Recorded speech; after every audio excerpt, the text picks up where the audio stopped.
चालाक बिल्लो बेवकूफ बनी। जब से चंपकवन में बिल्लो बिल्ली आई थी, तब से चंपकवन के सारे चूहों में हड़कंप मच गया था। कोई भी चूहा उसके डर के मारे घर से बाहर कम ही निकलता। बिल्लो भी चालाक थी।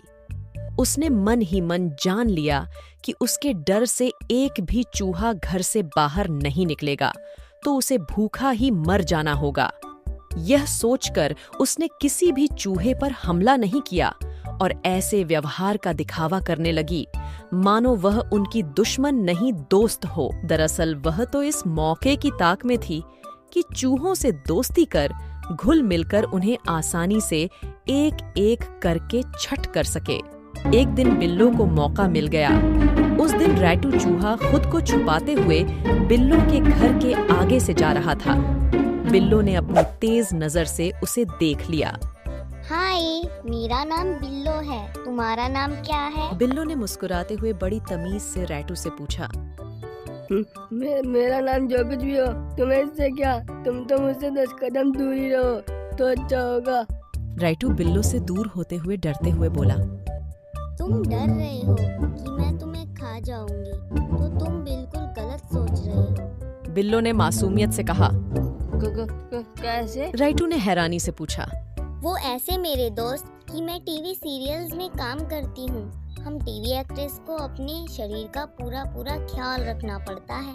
मांस से वजन बढ़ता है, इसलिए मैंने मांस खाना बिल्कुल ही छोड़ दिया है। बिल्लो ने मुस्कुराते हुए रैटू को बताया।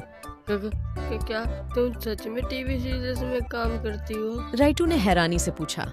क्या तुमने भयानक चैनल पर प्रसारित होने वाले मेरे टीवी सीरियल बिल्लो में है दम और बिल्लो है खिलाड़ी कभी नहीं देखे? बिल्लो ने पूछा। क्या कहा? भयानक चैनल? मैंने तो उसका नाम ही पहली बार सुना है, मैंने कभी नहीं देखा। रैटू ने जवाब दिया।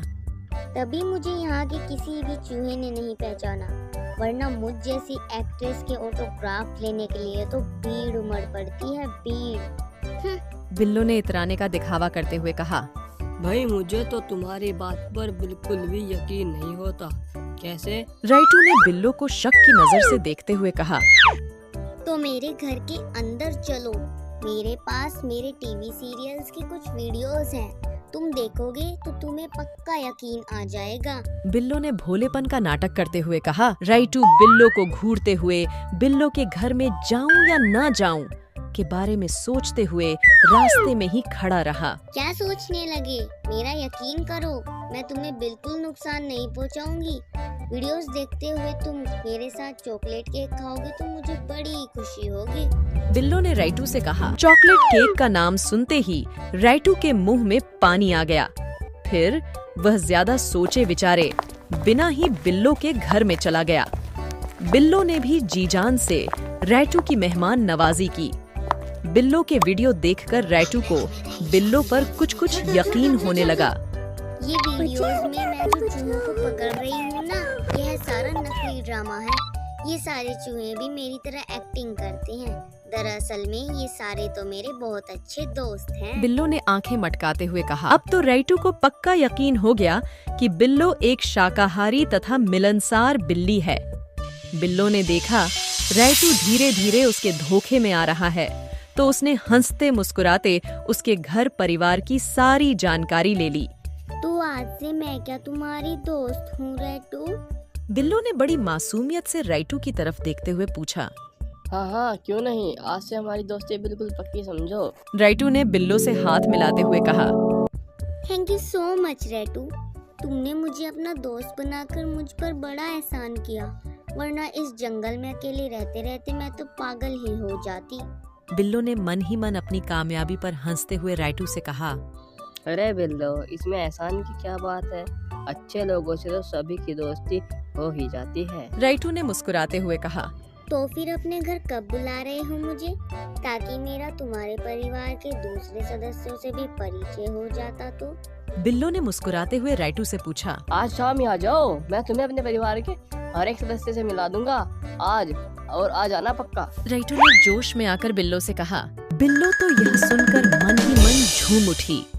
इसके बाद रैटू ने बिल्लो से हाथ मिलाया और अपने घर चला आया। घर पहुंचकर रैटू ने देखा कि उसकी बहन मौसी सोफे पर बैठी मोबाइल स्क्रीन पर कुछ देख रही है। पता है मौसी, आज मैंने दुश्मन को भी दोस्त बना लिया। और तुम ये सब क्या देख रही हो उस स्क्रीन पर? मौसी की मोबाइल स्क्रीन को देखते हुए रैटू ने मौसी से पूछा, यह मेरी सहेली टेटली तितली का फोटो है, जिसे मैंने आज सुबह ही अपने मोबाइल फोन के कैमरे से खींचा था। मौसी ने चहकते हुए रैटू को बताया, फोटो तो वाकई बहुत सुंदर है, पर लेकिन टेटली के पीछे ये दूर झाड़ियों में कुछ दिखाई नहीं दे रहा मौसी। रैटू ने फोटो को गौर से देखते हुए कहा, इसकी फिक्र ना करो रैटू, मेरे मोबाइल में एक ऐसी तकनीक है कि इस छोटी सी चीज को बड़ा करके साफ साफ देखा जा सकता कहते है। हुए मौसी ने मोबाइल का एक स्विच ऑन किया और तुरंत वह छोटी चीज बड़ी होकर मोबाइल स्क्रीन पर सामने आ गई। नहीं, ये नहीं हो सकता। फोटो देखकर रैटू एकदम से चीख पड़ा। क्या हुआ रैटू, फोटो देखकर इतना चीख क्यों पड़े? फोटो में एक बिल्ली ही तो है जो एक चूहे को पकड़कर खा रही है। मौसी ने रैटू को हैरानी से देखते हुए कहा। हाँ, ये बिल्ली है, बिल्ली, बिल्लो बिल्ली। कहते हुए रैटू ने मौसी को सारी बात कह सुनाई। मुझे क्या पता कि इतनी भोली भाली बातें करने वाले इतनी शैतान निकलेगी। अब क्या होगा जब वह शाम को हमारे घर आएगी? रैटू ने मौसी से डरते हुए कहा, आने दो उसे शाम को, वह भी क्या याद रखेगी कि वह किसी रैटू के घर आई थी। कुछ सोचते हुए मौसी ने रैटू से कहा और फिर उसने अपनी योजना रैटू को बताई। मौसी की योजना सुनकर रैटू के चेहरे पर खुशी दौड़ गई।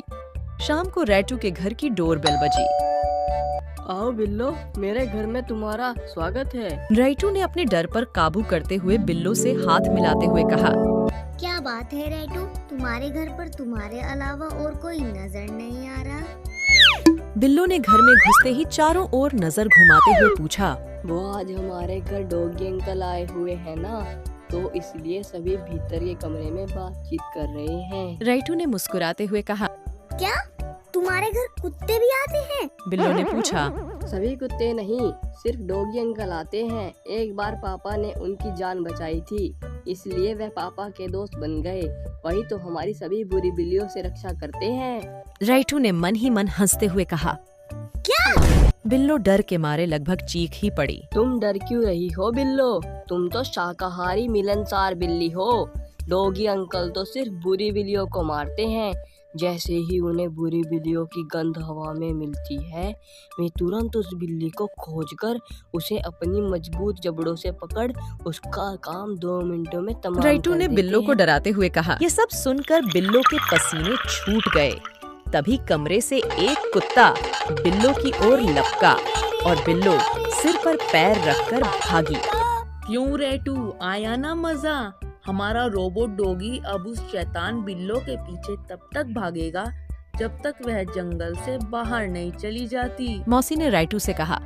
थैंक्स मौसी, आज तुम्हारी योजना से हम सभी उस शैतान बिल्ली के शिकार होने से बच गए। Thank you very much. कहते हुए रैटू मौसी के गले लग गया।